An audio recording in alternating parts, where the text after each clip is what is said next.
नमस्कार दोस्तों, आज हम बात करने वाले हैं थिएटर में रिलीज हुई फिल्म PS1 के बारे में, यानी कि पोन्नियिन सेल्वन 1 के बारे में। इस फिल्म में आपको बहुत सारे लीड एक्टर देखने को मिल जाएंगे, जैसे चिया विक्रम हो गए, कार्ति हो गई, ऐश्वर्या हो गई, त्रिशा हो गई, प्रकाश राज हो गए, और भी बहुत सारे एक्टर्स। और इस मूवी के जो डायरेक्टर हैं उनका नाम है मणिरत्नम जी। अब दोस्तों, इस फिल्म को देखने के बाद मेरा जो ओपिनियन बनता है उसको मैं अगर आपको बताऊं तो ये फिल्म देखते वक्त एक ही वर्ड मेरे दिमाग में आ रहा था, वो था डिसअपॉइंटमेंट। मतलब कि फिल्म क्या बना दिया है यार। पूरी फिल्म देखते वक्त आपको कहीं पे भी कुछ समझ में नहीं आएगा।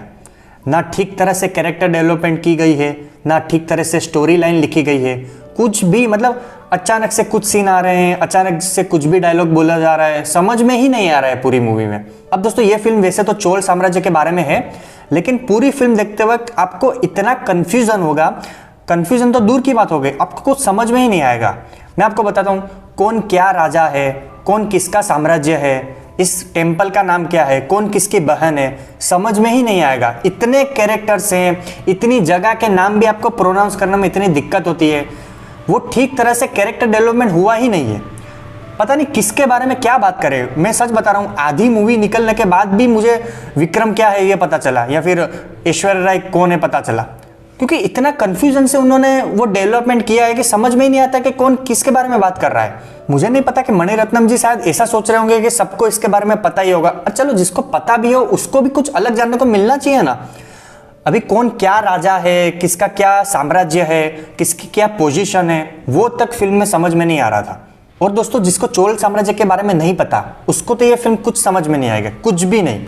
अरे जिसको पता है उसको कुछ समझ में नहीं आ रहा, तो जिसको नहीं पता वो तो क्या हो जाएगा भाई, दिमाग ही खराब हो जाएगा उसका। तो सच बता रहा हूँ, लिटरली इंटरवल के बाद लोग भाग रहे थे भाई, किसी को इंटरेस्ट ही नहीं था मूवी में। इवन मैं खुद जब मूवी देख रहा था मुझे खुद इंटरेस्ट नहीं हो रहा था कि बस कैसे भी करके मूवी खत्म हो जाए। आपको कैरेक्टर डेवलपमेंट इस तरह से होना चाहिए कि वो नाम क्या, उसकी पोजीशन याद होनी चाहिए। आज भी अगर हम बाहुबली की बात करें तो वो घोड़े तक का नाम याद है हमको, सिद्धा। पूरी मूवी में सिर्फ एक डायलॉग था कटप्पा का, सिद्धा ऐसा करके वो बुलाता है घोड़े को, तो भी हमें वो चीज याद है। यहाँ पे तो इतने सारे नाम है, लेकिन मैं दोस्तों सच बता रहा हूँ, पूरी मूवी देखने के बाद आप खुद याद करना आपको कौन से कैरेक्टर के नाम याद है।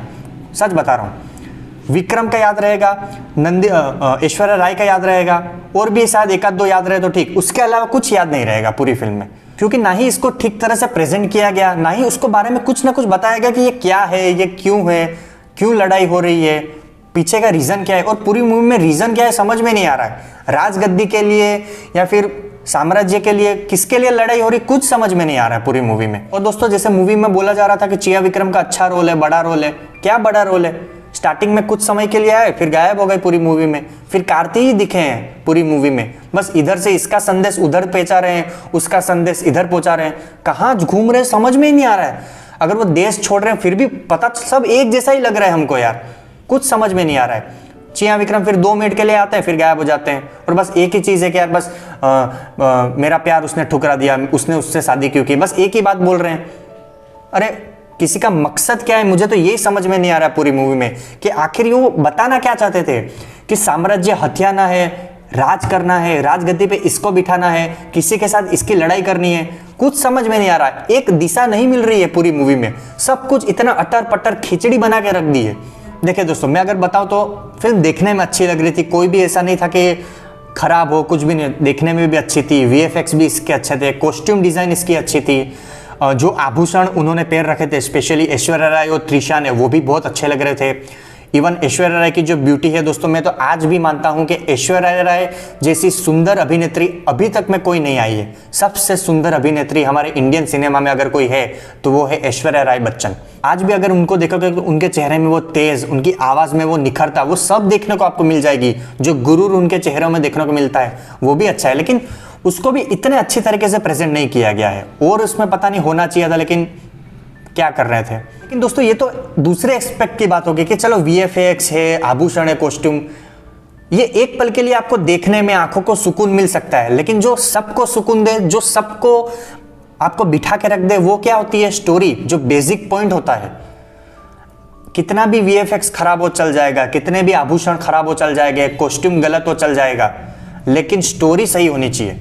आप कार्तिकेय 2 मूवी देख लीजिए, क्या VFX था, कुछ भी नहीं VFX, पूरा VFX दिख रहा था, लेकिन क्या स्टोरी थी। 11 करोड़ रुपए में बनाई हुई, लेकिन क्या मजेदार मजा आ गया। वो 5 मिनट का अनुपम खेर जी का वो मोनोलॉग सुन के ही यार रोज यूट्यूब पे सुनने को मिलता है, रोंगटे अभी भी खड़े हो जाते हैं। पूरी मूवी ये PS1 में तो कोई रोंगटे वाला सीन नहीं, कोई गूज बम्स वाला सीन नहीं, कुछ भी नहीं था यार। मैं इस मूवी के साथ इतना जुड़ नहीं पाया, इमोशनली भी ये मूवी कहीं पे से भी कनेक्ट नहीं कर पाती है, और बिना स्टोरी की मूवी है तो पर्सनली मैं तो कनेक्ट नहीं हो पाया। तो दोस्तों मैं PS1 को दूंगा 2 आउट ऑफ 10 स्टार्स। आपको ये रिव्यू कैसा लगा कमेंट में ज़रूर बताएगा, और अगर आपने PS1 देखी है तो आपके क्या विचार है मुझे कमेंट सेक्शन में ज़रूर बताएगा। तब तक के लिए फिर मिलेंगे।